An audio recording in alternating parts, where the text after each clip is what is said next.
Good morning, everybody. My name is Adam Ward. I'm the Deputy Director of Chatham House, and I have the pleasure of welcoming to the Institute Dr. Riad Malki, the Foreign Minister and Minister of Expatriates of the Palestinian National Authority. I'd like to also take this opportunity to welcome members of his delegation, including the Ambassador of the Palestinian National Authority to London. A civil engineer by training, Dr. Malki has in the last decade or so been a key figure in the Palestinian National Authority and in the diplomacy of the Middle East more generally. He has occupied a succession of important government posts, including Minister of Justice, government spokesman, and has held his present responsibilities since 2009. At present, among other things, he is actively and intimately involved in shaping the Palestinian response to the initiative of the Trump administration, which has been formulated by Jared Kushner, the president's advisor and son-in-law, and the US envoy Jason Greenblatt. Little information has been made public about the contours of that initiative, which, according to press reports, are not expected to be made formally clear until the end of Ramadan at the first week of June, other than it apparently seeks to improve Israel's security and to promote Palestinian economic well-being and development as a foundation for better coexistence. It's already been preemptively, as it were, rejected by the Palestinian side, insofar as I think Dr. Malki said at the UN himself recently that it amounted, on present terms at least, as a set of conditions for surrender that falls very much short of the kind of two-state solution that would be favored by the Palestinian side. With the United States not acknowledged by the Palestinian side as an exclusive mediator, with Prime Minister Benjamin Netanyahu of Israel, so it seems, despite some difficult negotiations still to be conducted, set to compose a new ruling conservative coalition in coming weeks, and with other regional and extra-regional stakeholders in the dispute between Palestine and Israel, mostly watching and waiting, the path to a comprehensive settlement still seems strewn with obstacles. So we look forward to hearing from the Foreign Minister his analysis of the situation and what he thinks it is possible to do to advance a settlement in the prevailing circumstances. This event is on the record and it's being live streamed. Minister, welcome to Chatham House, your first visit. Very pleased to see you here, and we invite you now to address us from the podium. Thank you.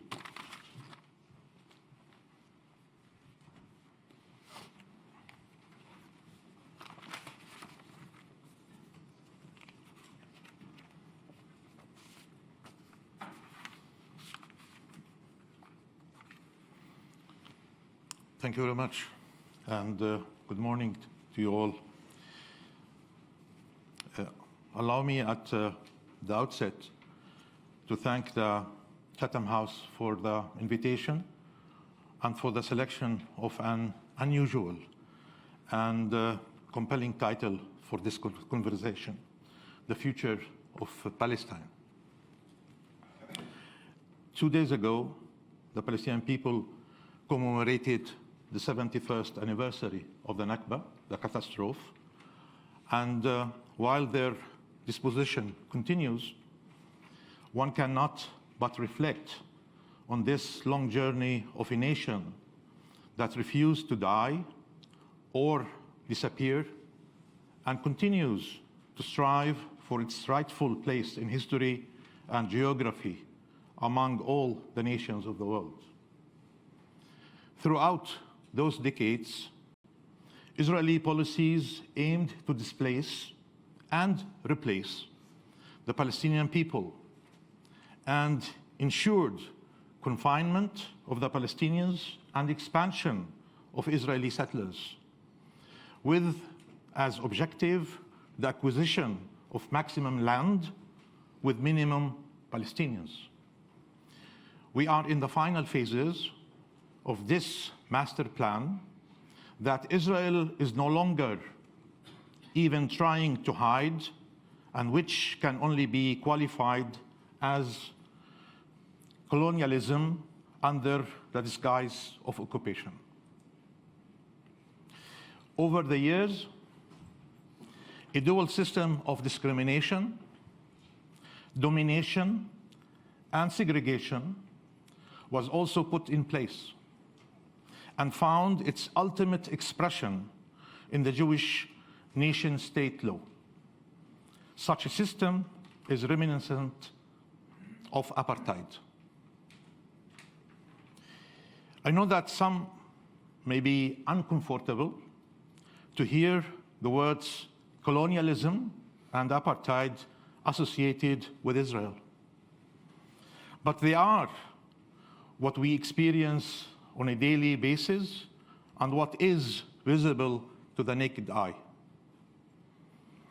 This is the future Palestine is trying to draw, Israel is trying to draw with its colonial policies, bantustans, and open-air prisons.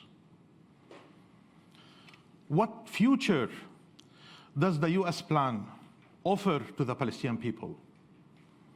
Well, a very similar one, since all indicates this administration is preparing to give its stamp of approval to Israel's colonial policies.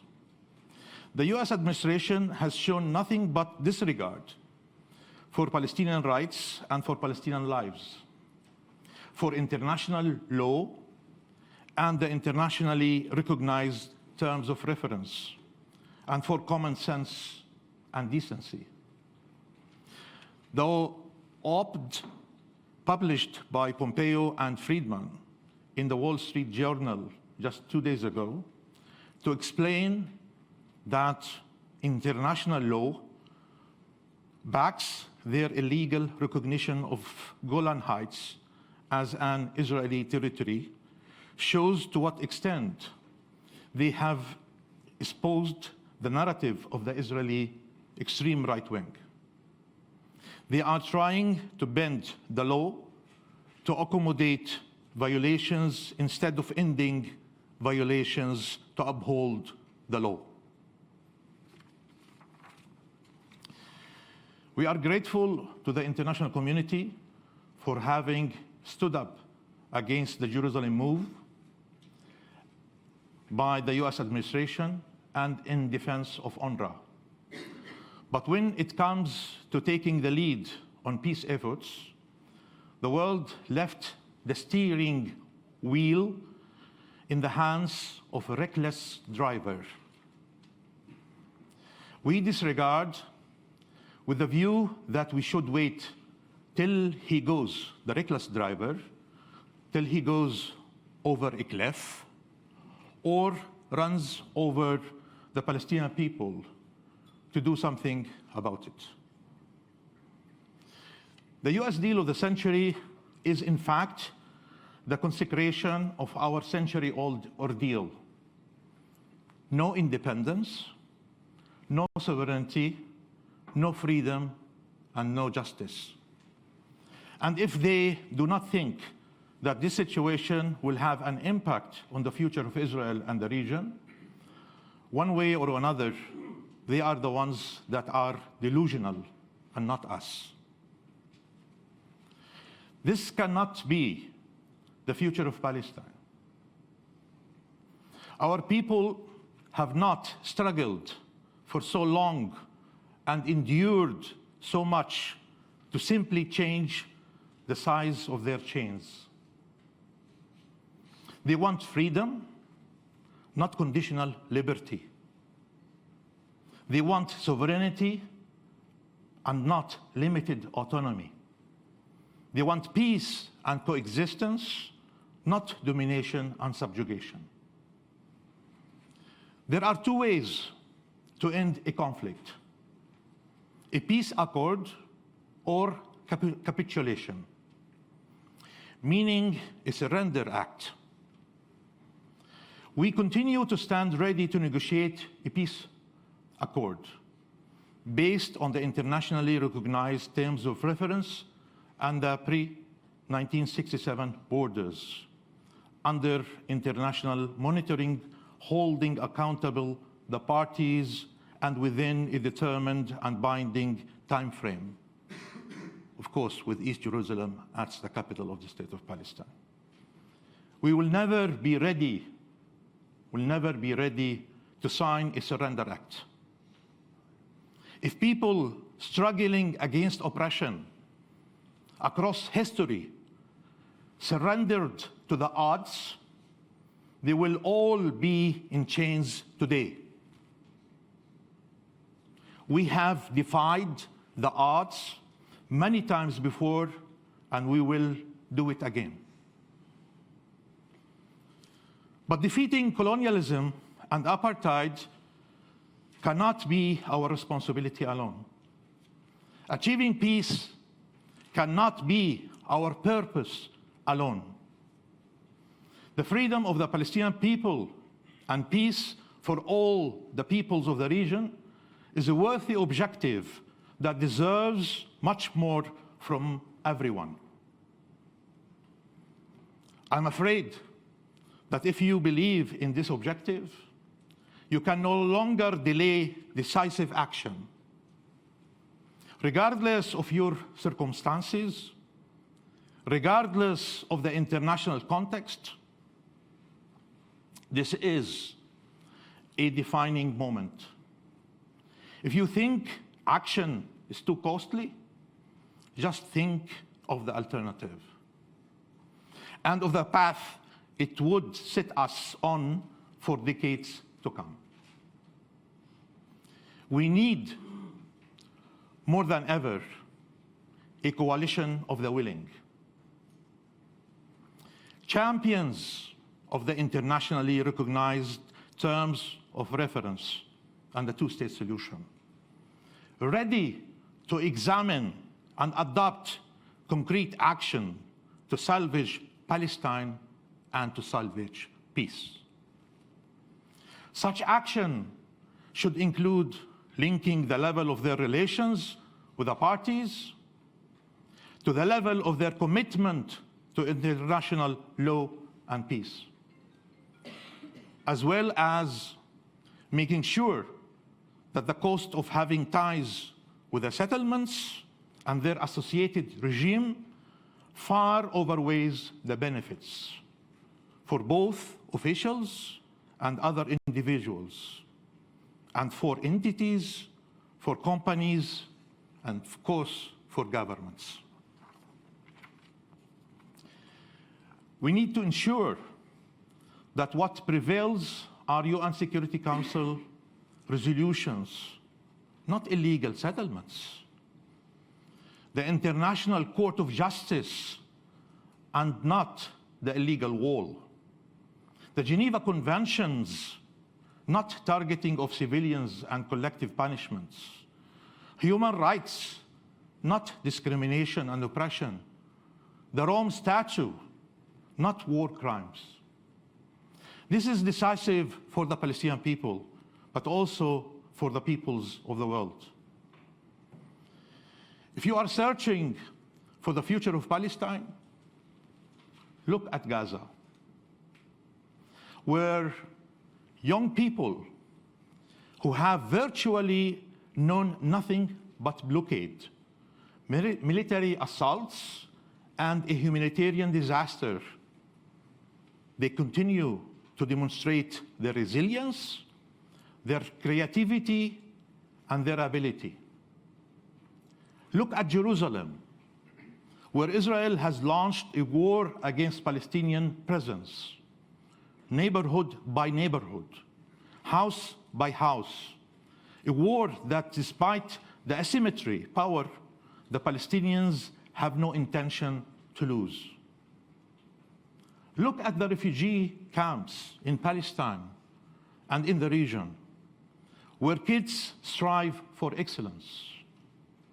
Look at generations of Palestinians in the diaspora that remain committed to their cause and their country. There are more than 13 million Palestinians in the world. They will not be silenced, and they will not be subdued. And the same applies to all those stand in solidarity with them. No one should be apologetic for standing against colonialism and apartheid and in defense of freedom and justice. At the same time, the persistence of the Israeli occupation has transformed in depth the Israeli society, with extremist and racist views taking center stage, with a Knesset that adopts discriminatory and oppressive laws, with a judiciary complicit of violations of international law, and with a government where prevails a competition to know who has the worst and the most inhumane position against the Palestinians. Netanyahu is betting that the world will look the other way and embrace Israel regardless of its attitude towards the Palestinians. Please, prove him wrong. As for us, we remain committed to international law and non-violence. This is the only way forward. But that does not mean choosing inaction. We will take all decisions needed to advance our independence and to respond to Israel's master plan to entrench and render permanent its occupation. The PLO Central Council will meet in the coming weeks to take concrete decisions in this regard. We will also intensify our diplomatic efforts to explain our positions and to garner support for the rights of our people, especially in the coming weeks as the US administration prepares to release its plan. And we will continue to explore every avenue to seek justice and redress for our people, including the available legal avenues. We are also conscious that our division has undermined our ability to confront Israeli policies, as well as undermined our democracy and our institutions. The Palestinian people demand reconciliation, and we continue to call on Hamas to allow the government to perform its duties in the Gaza Strip as the only way forward. The Gaza Strip has suffered from a horrible Israeli blockade for over a decade and repeated assaults, and is on the verge of collapse. We continue to do our utmost to respond to the needs of our people in Gaza, but the situation requires much more, and we all must display a great sense of responsibility to spare our people unnecessary suffering and to confront together the blockade and the occupation and all attempts at a bargain at the expense of our national rights. We will continue to honor our obligations towards who suffer most from the occupation. There was a lot of talk about our prisoners and martyrs in recent months, with some assuming that if Israel arrested and killed them, it must have had good reasons. Well, let us look at the facts. Since 1967, Israel has conducted a policy of mass arbitrary arrest to assert its control over the population. Hundreds of thousands were arrested, including myself. The equivalent of 40% of our male population. The conviction rate in Israeli military courts has reached over 99.99%, while the conviction rate of Israelis who have committed crimes against the Palestinians remains close to zero. There is no serious claim that these Israeli military courts are legitimate, and they have proven time and time again that they are instrument at the service of the occupation, upholding decisions violating international law, from the annexation wall to shielding the settlement enterprises and war criminals. It is difficult assaults in its different assaults against the Palestinian people. Israel targeted civilians or conducted indiscriminate attacks against them. In recent years alone, one commission of inquiry after the other demonstrated this disregard for Palestinian life, and that those killed were overwhelmingly defenseless civilians. So those who think that the Israeli courts or Israeli snipers, Israeli tanks and F-16s are in the position to determine who are the terrorists, they should think again. As for Israel's decision to uphold the money we provide to the families of those who suffer most from the occupation, let us just say that Israel is not well placed to make a determination regarding who others spend their money, given how it spends its own. And you should also ask, why did Israel raise this issue a couple of years ago? We have been supporting families of those who suffer most from the occupation since the establishment of the PLO. And we have continued doing so when the Palestinian Authority was established. So why now? By the way, former prisoners play a key role in our leadership, in our institutions, in our security services, and in our negotiating teams, similar to the experience of all liberation movements around the world. We are not an exception. Israel's objective is to criminalize our struggle and to justify the theft of our money, while distracting you from the violations they committed. And if we had accepted to receive the rest of the money, as some were bleeding, we would be endorsing this policy and sustaining it. As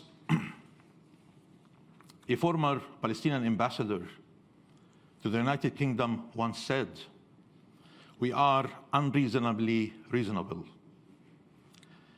And unfortunately, this responsible attitude has not been met with reciprocity and has not been rewarded. But we pursue it in the hope to mobilize the international community for the fulfillment of our people's inalienable rights and peace. So prove us right.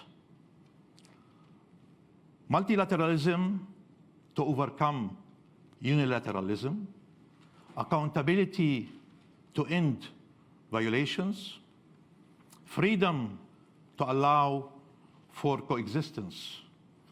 This is the way forward for Palestine, for the region, and beyond. Thank you very much.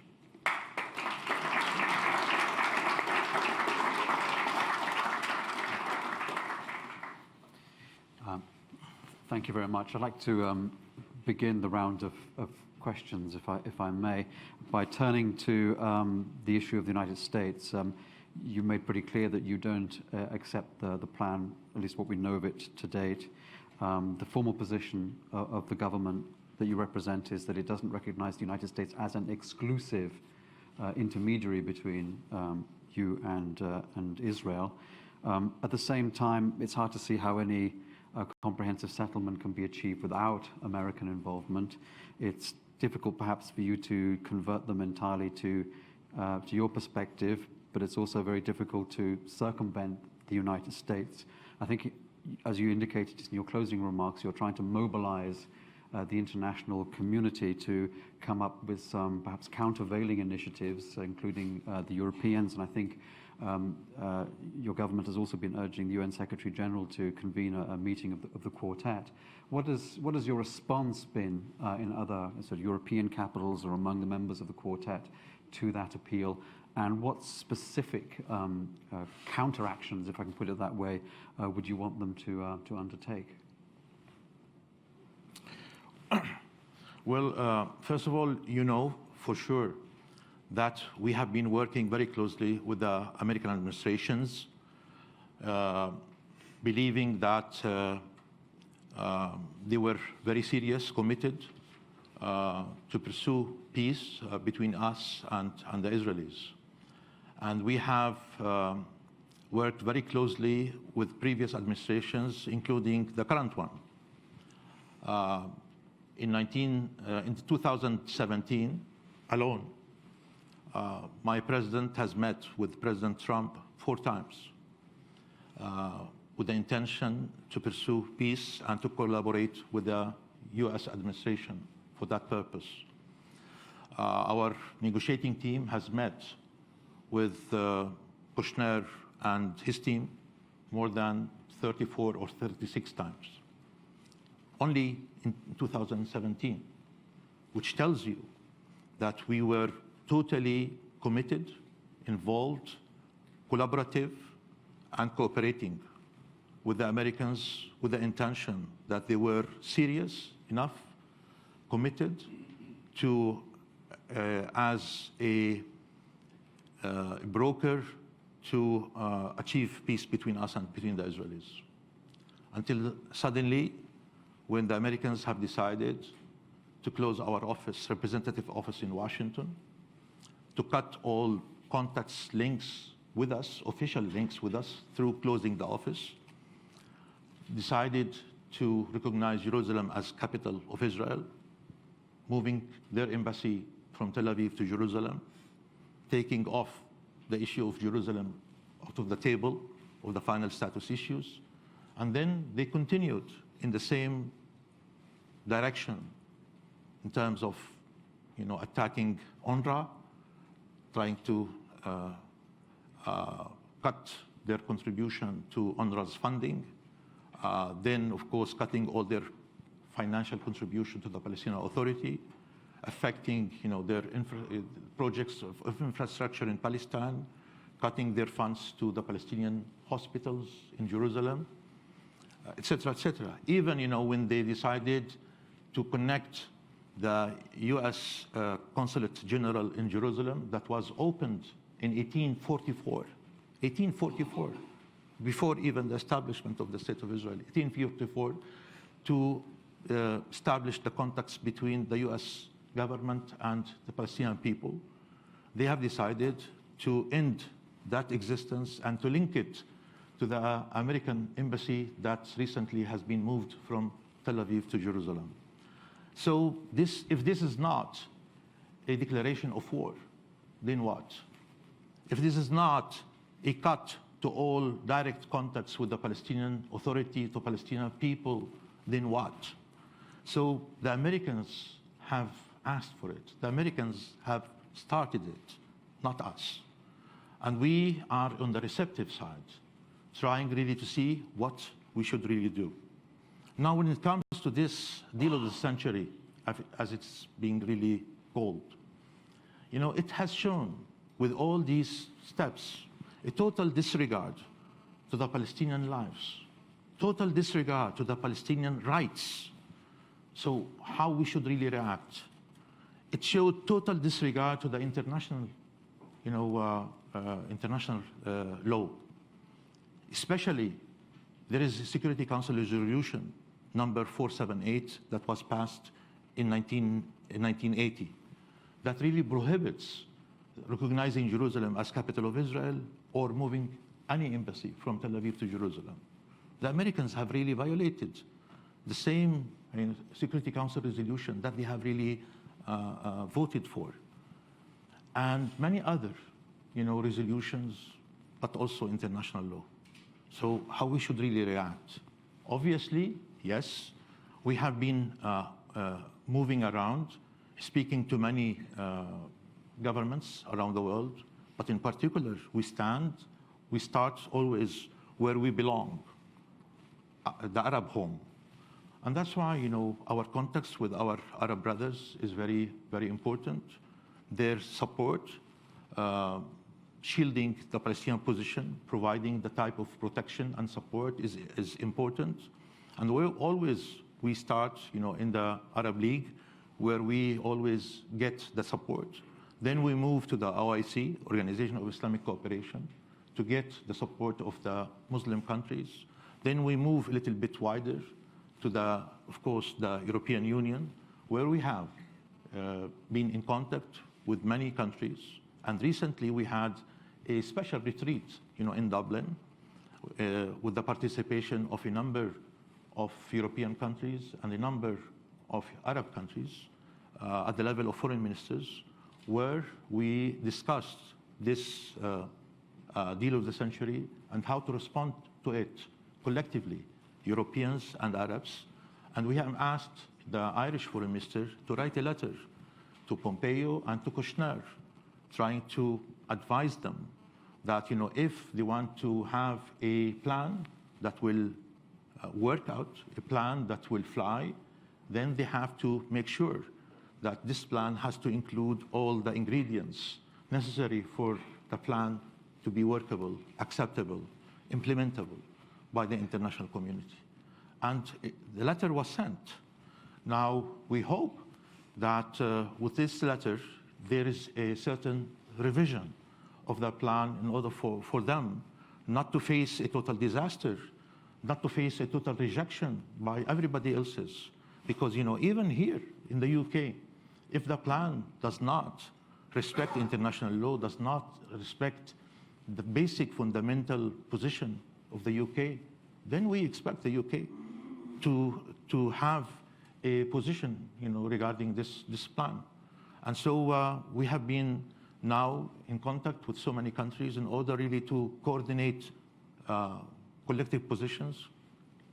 This will strengthen our ability to be able to confront that deal of the century always in coordination and in support of everybody else's. So yes, we are in this. We will continue doing that until the last minute when the Americans will decide, if they will decide at any time, to disclose their plan and to make it public. You've emphasized that your approach is very much a multilateral one. At the same time, I think President Abbas is on record about his willingness to have a bilateral meeting with Prime Minister Benjamin Netanyahu, and I believe there's been a couple of attempts by President Putin of Russia to convene such a meeting. What is it about that meeting that, well, first of all, do you have any expectations that such a meeting will take place? And what is it about the possibility of a meeting like that that gives you any sense that it might produce a breakthrough in the way that these other multilateral and other kinds of initiatives have not? Well, first of all, we have to be very clear that, we cannot shy away from any kind of an invitation by a friendly country like Russian Federation or any other invitation for a meeting with the Israeli side. We have nothing to be afraid of. To the contrary, it's a challenge. It will show who is derailing the process and who is trying to prevent, a peace agreement from being really achieved. And so when a leader comes to Palestine and Israel and says, well, I want to invite you for a meeting, my president always says, I'm ready. Send me the invitation and you find me there, immediately. But, make sure that Netanyahu will accept, will participate, and will be there. But at the same time, we don't want to go to any meeting only for the meeting. We don't want really to go there in order to give Netanyahu the excuse to say, well, the situation is good and there is no need for any intervention or pressure from any country on me because I'm talking to the Palestinians, and so let us talk alone without you guys participate, intervene or pressure. And so we wanted concrete results. And that's why we have been demanding always that any meeting has to be well prepared and with concrete outcome from it.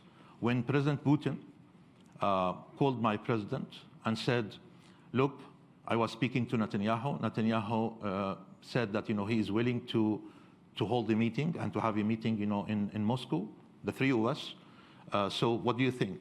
My president said, okay, I have no problem. I will participate. This was, what, 3 years ago? It's not yesterday. And so we were at that time, having an official visit to Warsaw, Poland, and we were planning from there to fly to Moscow the next day. That was really in September. I think it was 8 or 9 September 2016. Netanyahu was having an official visit to the Netherlands, and he was supposed to fly also from there to Moscow. When we were prepared, just to leave Warsaw to Moscow, we received a phone call from Moscow telling us, please, the meeting has been canceled, so don't come. We asked, why? What happened? He said, well, Netanyahu decided not to come. We knew that in advance, but we couldn't really say it to Putin because then we'll say, well, the Palestinians always trying really to put Netanyahu and to picture Netanyahu as the one who's really putting the obstacles. But at least Putin discovered personally that who is really trying to avert such meeting and prevent such discussion to take place. The Russians have tried many times after that. They have really failed. Many other countries, without even trying to really mention names, have tried, but also they have really failed. And I don't want really to challenge you that that Netanyahu will never accept to attend any meeting with us anywhere in the world because he is afraid that such meeting will expose him, expose his position that he is not a partner to peace with us or with anybody else's. Thank you. Okay, we'll open it up now to questions. Put your hand up if you want to make an intervention, ask a question. Wait for the microphone to reach you, and then out of a courtesy to our guest, please give your name and your affiliation. First person to catch my eye was a gentleman here in the second row. Just put your hand up, sir, so the guy with the microphone can identify you. My name is Abdullah Humouda. I am the editor of timesofegypt.com and a member of Chatham House. In your effort, Mr. Malki, to mobilize support in the international community, mainly in Western countries, are you aware that there is a very strong wave trying to equate criticizing Israel with anti-Semitism? Mainly in the media and in the academia as well. How can you contain this, and do you see this as a promising environment to spread your message? With your permission, we'll take one or two more questions. There's a gentleman in the third row on my left. Yes. My name is Paul Martin. I'm a foreign correspondent and a member of this institute. Do you accept that in the current circumstances, with the Arab world, the Muslim world, particularly the Arab world, in complete chaos and unable to guarantee any kind of settlement that might be reached, no matter how unlikely that may be, it's almost impossible to reach a settlement of the Palestinian-Israeli problem without stable governments and lack of violence in the region around you. Okay. And then gentleman here in the front row on the extreme right to me.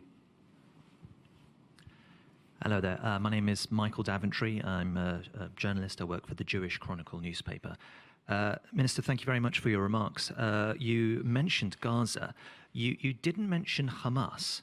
Is there any possibility in your minds that Hamas could be reabsorbed into the PLO, into what you would consider to be the Palestinian national conversation, bearing in mind that in the West it's still prescribed as a terrorist organization? If you'd care to address those three questions, and then we hope to come back for a couple more rounds before we finish in about 15 minutes' time. Okay.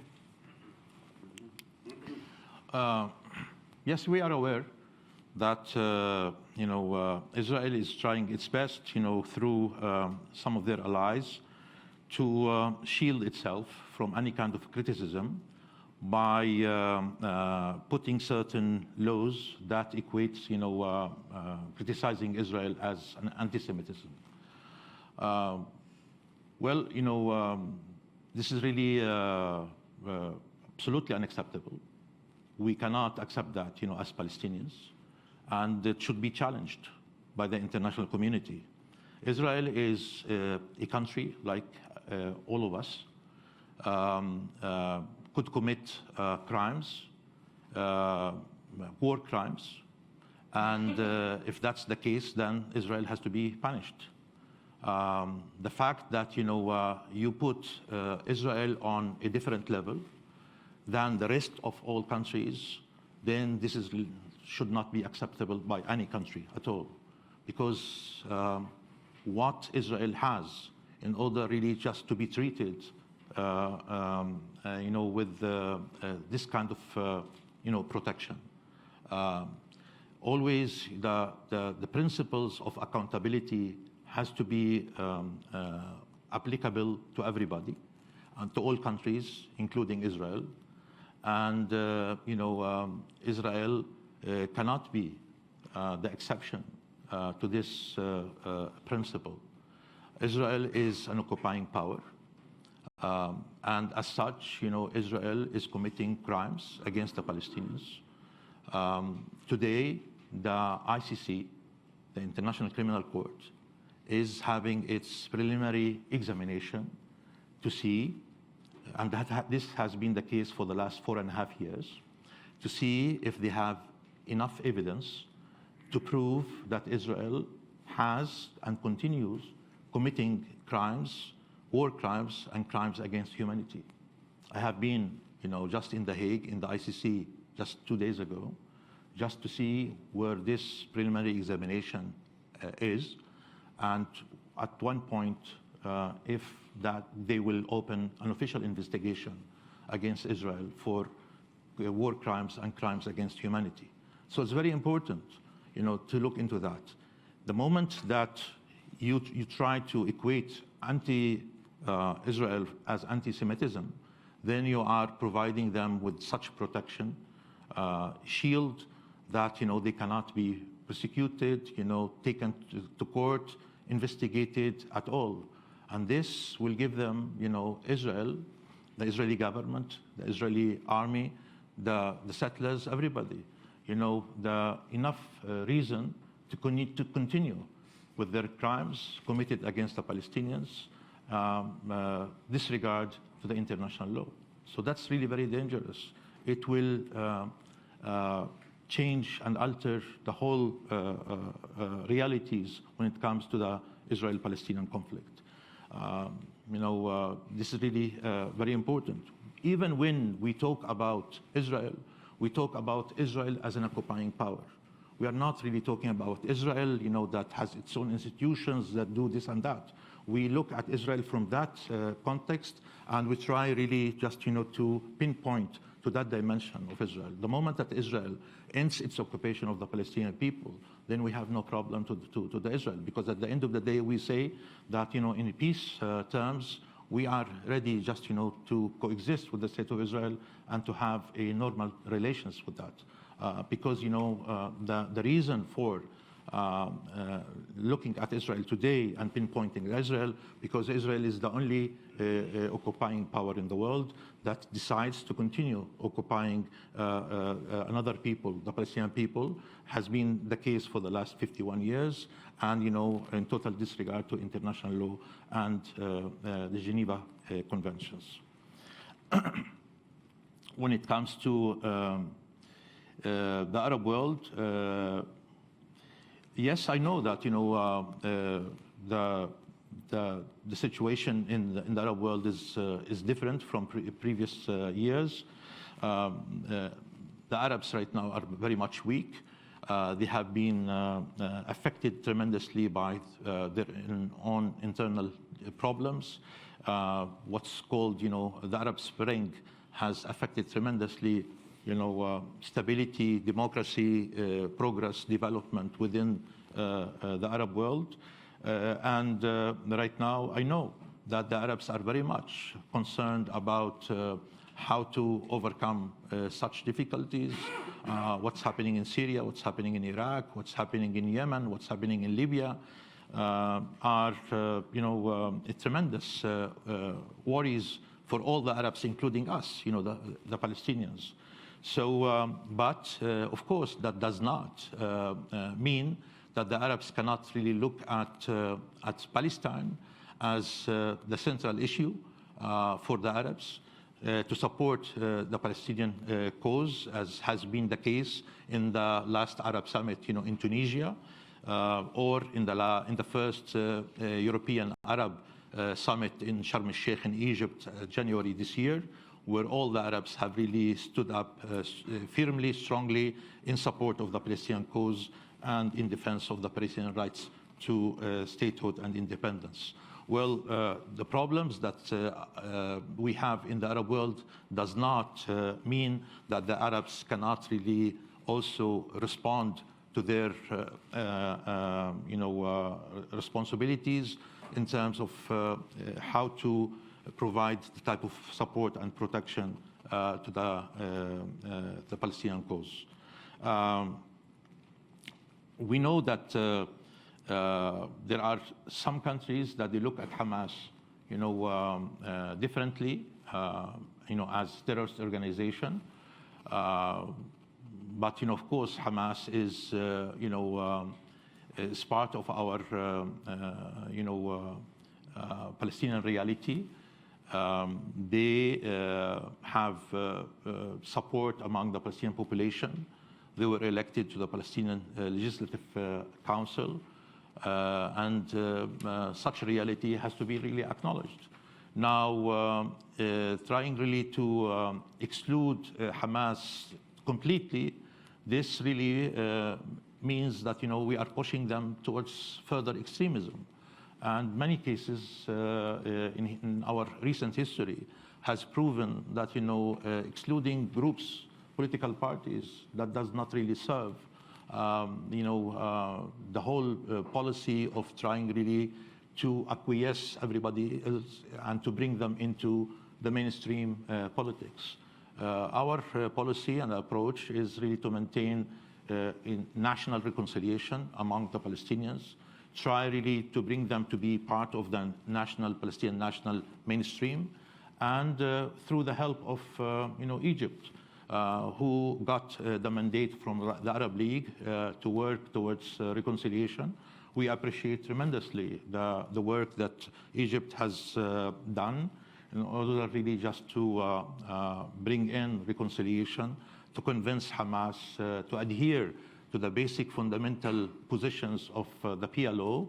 And we as Palestinian government, Palestinian leadership, we have tried in the last 10 years to persuade Hamas to do so, to convince them, to accept what Fatah and other political parties have accepted, that, to stop the armed resistance and to look into the political,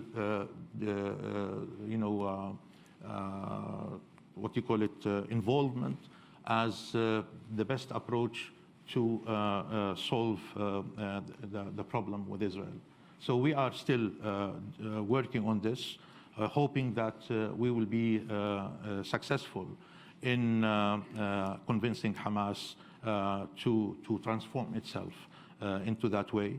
Any kind of pressure, additional pressure on Hamas, trying really to exclude it or to keep pinpointing at Hamas as terrorist organization, etc., does not serve the purpose that we are trying to do in order really just to bring Hamas in and to make them as a part of the national political mainstream political discourse. Thank you. Yes, gentleman right at the back there. I'm also looking for some women to intervene. Not yet happened, but I hope it does. Right at the back in the blue blazer. Greg Chaplin, Associate Fellow here at Chatham House.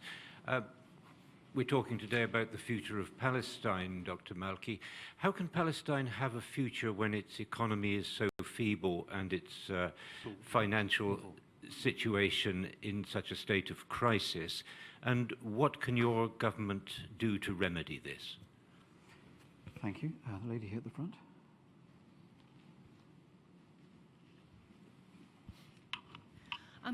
Is there any plan or anything in the works to groom the next generation of politicians in a more unifying manner?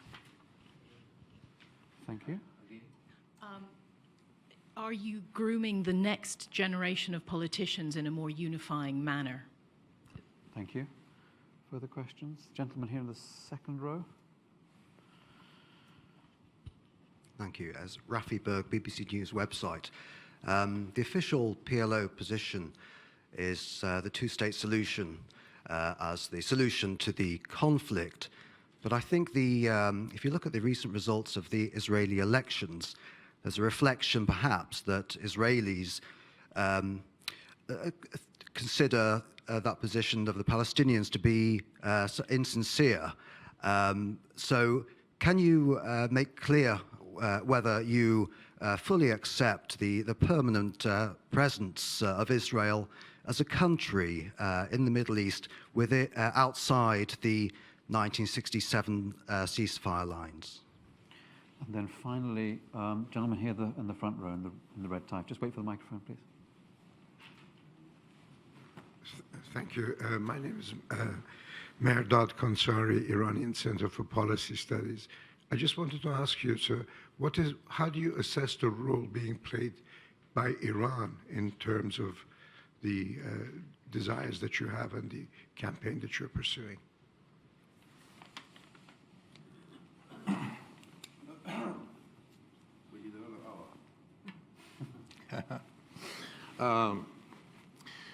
When Israel occupied West Bank, including East Jerusalem and the Gaza Strip, one of the first steps that Israel has done was to annex the Palestinian economy to the Israeli one, and to make the Palestinian economy totally dependent on Israeli economy. And after 51 years, we became so dependent on Israeli economy that we were transformed into the second consumer market of Israeli products after the European Union. And so there are so many Israeli companies that were established only to serve the Palestinian demand and the Palestinian economy. And so many Israeli companies are benefiting very much from selling their products to the Palestinian economy, to the Palestinian market. Around $10 to $12 billion a year we buy from Israel directly.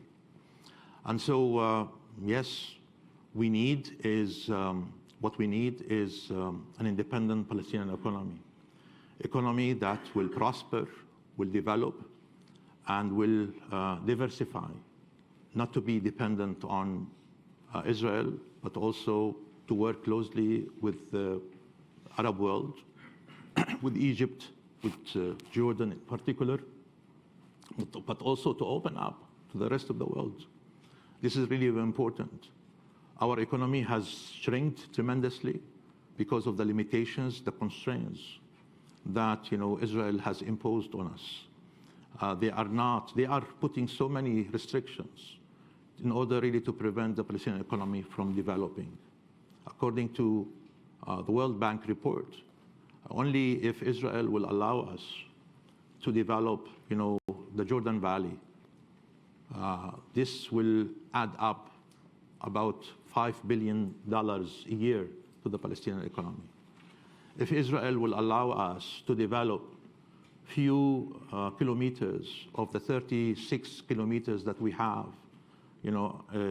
as shores to the Dead Sea, this will boom up, our economy. If Israel will allow us to have a direct flights and tourism to come as religious tourism, to come to the holy places like Jerusalem and Bethlehem, we can accommodate up to 15 to 20 million tourists a year, because no one could compete with what we offer. Bethlehem as the birthplace of Jesus Christ, or Jerusalem.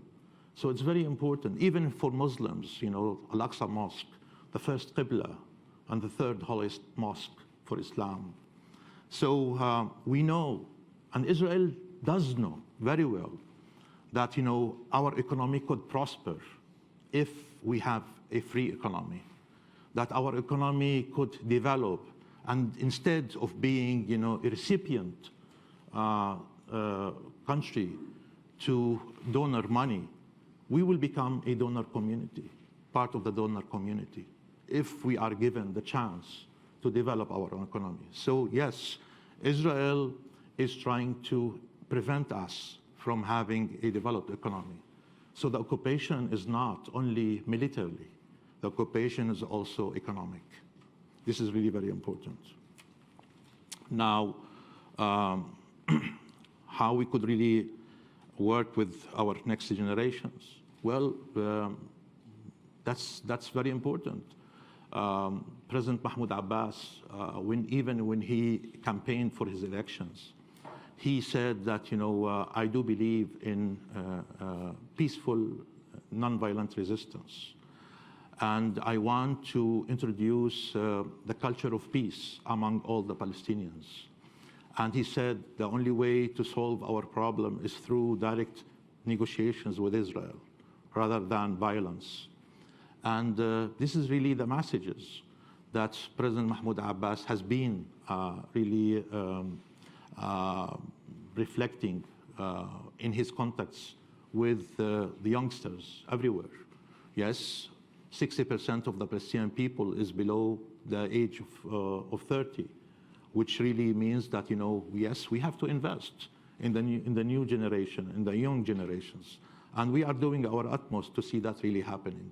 But also we want them also to take the lead in terms of being really strong politicians, capable, and being able really to maintain, the Palestinian hopes and expectations for having an independent Palestinian state within the two-state solution, to be able to live side by side with Israel and with the rest of the neighbors, and to look into how we could contribute to peace and stability, not only in the region, but also outside.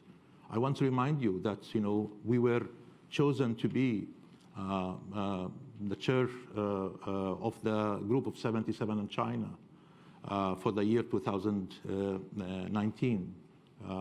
And this is really very important responsibility.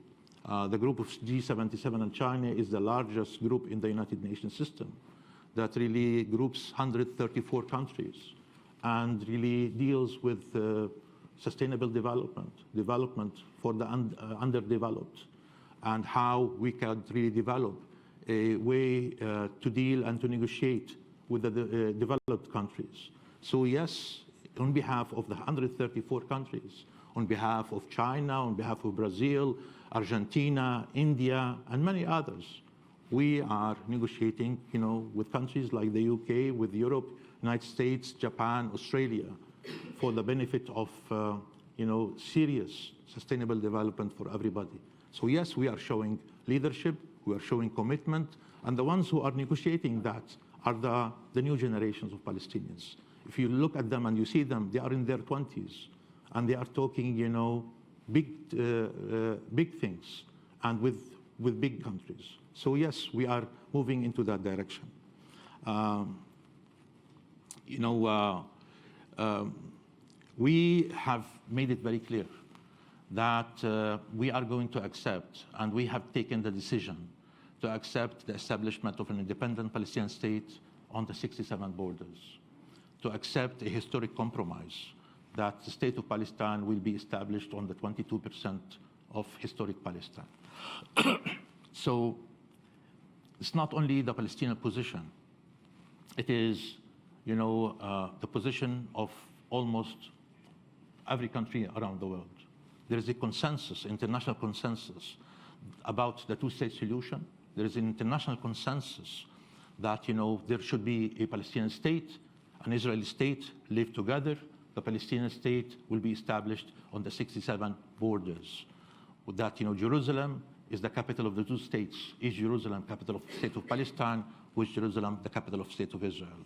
We have also agreed, you know, in principle, that we are ready through negotiations to talk about territorial exchange, territorial swap, but always to keep the 67 borders as the borders of the state of Palestine.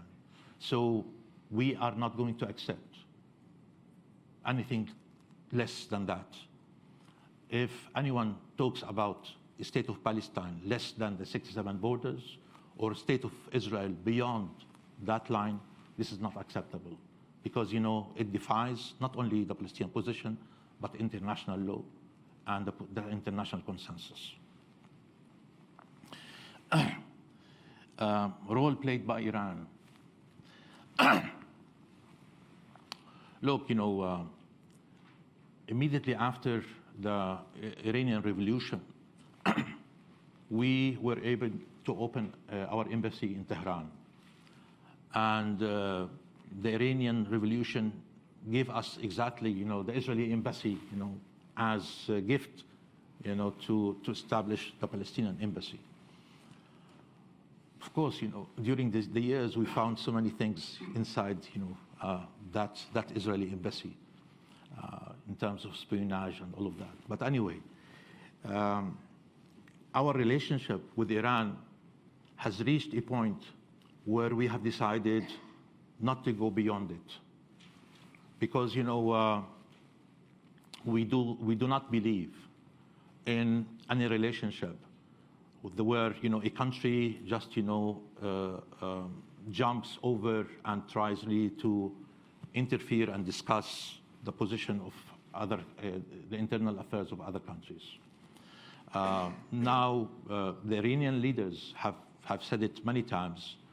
You know, they said their position about the Palestinian leadership, how we perform, how we react. They were criticizing us tremendously. We never really responded. They have decided to support certain, you know, organizations, Palestinian organizations in particular. This is, you know, their own choice. But of course, we have decided, you know, just to maintain and to keep a certain distance between us and between, you know, the Islamic Republic of Iran, because, you know, we would like always to have our own space, and that, you know, that the decision of the Palestinian leadership should not be affected, influenced by any other country, you know, in the neighborhood or beyond. So we decided to maintain this kind of relationship with Iran, and it seems that, you know, both sides are happy about it. From everything that you've said, it's clear that the next few weeks could be decisive in setting the tenor and the direction of diplomacy in the Middle East. We're very grateful to you for coming here to stake out your position. And could you please join me in thanking Dr. Malki for his talk.